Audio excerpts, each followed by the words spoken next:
OLXdagi firibgarlarni fosh qilamiz.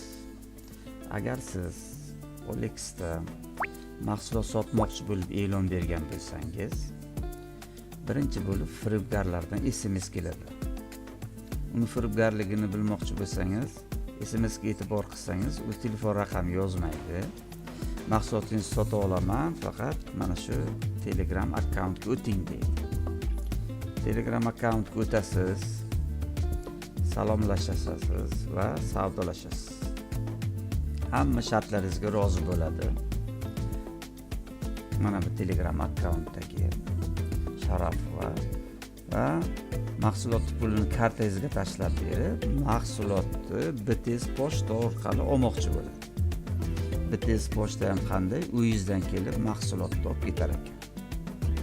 Va sizdan lokatsiya so'raydi, uyingiz adresini. Men tabiiyki Afrikani berdim, unga qiziqtirmaydi bu narsa.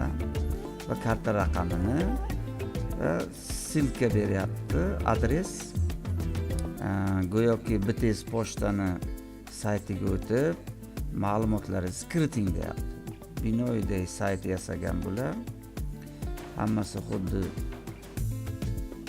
uzun pochtaga o'xshagan, uzun marketga o'xshagan va tovaringiz sotilgan to'g'risida va pulni olish uchun karta ma'lumotlaringizni kirgizish kerak.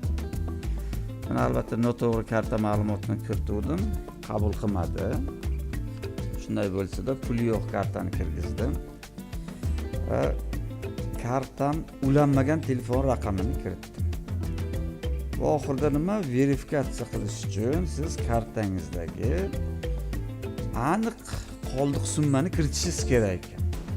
Ahmoqlar kiritadi faqat bu narsani. Firibgarlar ham uchiga chiqyapti. Chunki sizni kartangizda yechib olish uchun noto'g'ri summani kiritib, bular ошибка bo'lmasligi uchun so'rab olyapti.